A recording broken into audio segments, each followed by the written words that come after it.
Hey, what's going on everyone? Welcome to my channel. So আজকের টপিকটি খুবই amazing, খুবই কুল হবে।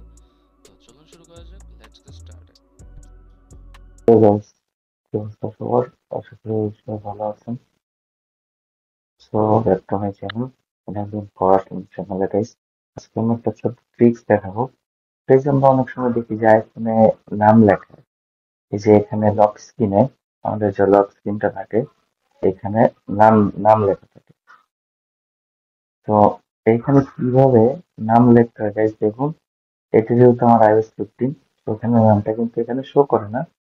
যখন আপনি টাচ করবেন গাইস দেখুন আমি যদি নামটা এখানে দেই, এটা দেখুন আমার নামটা দিলাম, এটা কিন্তু অন হলো।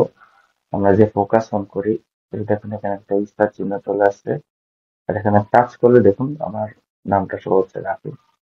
তো এটা অনেক স্টাইলিশ ভাবে ইউজ করতে পারেন। আবার চাইলে অনেকে ফোন, এটা কার ফোন বা টাচ দিয়ে দেখতে পারেন। তো লেটেস্ট যে iOS ভার্সনটা আছে 18, 17 সেটাতে নামটা শো করে, আর iOS 15 এ জাস্ট লোগোটা শো করবে, সেটা আপনি স্টাইলিশ আইকন হিসেবে ইউজ করতে পারবেন। Whatever it's up to you. আর নামটা এভাবে টাচ করে শো করতে পারবেন। তো চলুন দেখা যাক কি করতে হয়। ফার্স্ট অফ অল এখান থেকে আপনি সেটিংস যাবেন। সেটিংস এ যাওয়ার পর আপনি এখান থেকে একটা সেটিংস আছে ফোকাস, এই যে অপশনটিতে ক্লিক করবেন। ক্লিক করার পর গাইস দেখুন এখানে আমি অলরেডি একটা দিয়ে রাখছি, রাফিন ডিমন কিং। আপনি চাইলে এখান থেকে যে প্লাস আইকন আছে এখানে ক্লিক করবেন, এবং এখানে কাস্টমে ক্লিক করবেন। কাস্টমে ক্লিক করার পর এখান থেকে আপনি যে কোনো একটা নাম দিবেন। ধরুন আমি নাম দিলাম গৌফু, নাম দিলাম গৌফু নাম। এখান থেকে আপনি কালার চুজ করতে পারবেন, রেড বা যে কোনো একটি। যেহেতু গৌফু একটু ফায়ার টাইপ বা ওকে দেখতে একটু জোস জোস লাগে, তো সেক্ষেত্রে আপনি এখানে যে কোনো একটা লোগো বা যে কোনো কিছু দিতে পারবেন। এই দেখুন আমি এখানে গৌফু ফায়ার দিয়ে দিয়েছি এবং নেক্সটে যাব। নেক্সট থেকে এখানে কাজটা হচ্ছে আপনি এই জিনিসটা থাকাকালীন সবকিছু নোটিফিকেশন অল দিতে পারবেন। আমি অল ন দিব, নলো দিব। এখন ফোকাস ইস রেডি এবং বেশ এখানে ডানে ক্লিক করার সাথে সাথে আমার এখানে কিন্তু বেশ যে ফোকাস আছে এখানে দেখুন এখানে কিন্তু গোকু চলে আসে। এখন যদি আমি গোকুতে ক্লিক করে রাখি, বেশ দেখুন ওই যে ফায়ারের আইকনটাও কিন্তু চলে আসছে। দেন এখান থেকে আমার নামটাও গোকু শো হচ্ছে, পাশাপাশি রাফিনও শো হচ্ছে।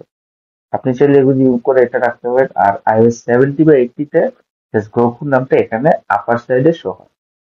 আর iOS 15 যেহেতু আমার একটু ওল্ড মডেল, সেক্ষেত্রে এখানে জাস্ট লোগোটা শো হবে, আপনি এখানে ট্যাপ দিয়ে দেখতে পাবেন। তো এটা আপনারা স্টাইলিশ হিসেবে ইউজ করতে পারেন, খুব জোস লাগে অনেক সময় দেখতে।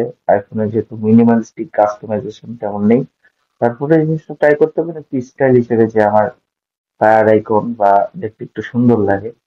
তো এটা একটি ছোট্ট একটি ট্রিক্স, এটা সবাই ট্রাই করে দেখতে পারেন। এখানে চাইলে আপনি আরো অনেক কিছু কাস্টমাইজ করে অ্যাড করতে পারবেন, বিভিন্ন আইকন চেঞ্জ করতে পারবেন, দেখতে একটু ভালো লাগে।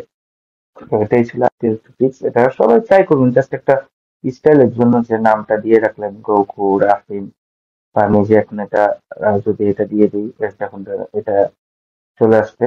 তো সেটা আপনার স্টাইল হিসেবে এটা যে দেখুন এখানে স্টার চিহ্ন কিন্তু দেখতে খুব সুন্দর লাগে। তো সেটা আপনি স্টাইল হিসেবে এটা ব্যবহার করতে পারেন। তো এই ছিল আজকে ভিডিও, ছোট্ট একটি ভিডিও। পরবর্তী নেক্সট কোন একটা ভিডিও নিয়ে আমি আসবো খুবই শীঘ্রই। ততক্ষণ টাটা, সি ইউ।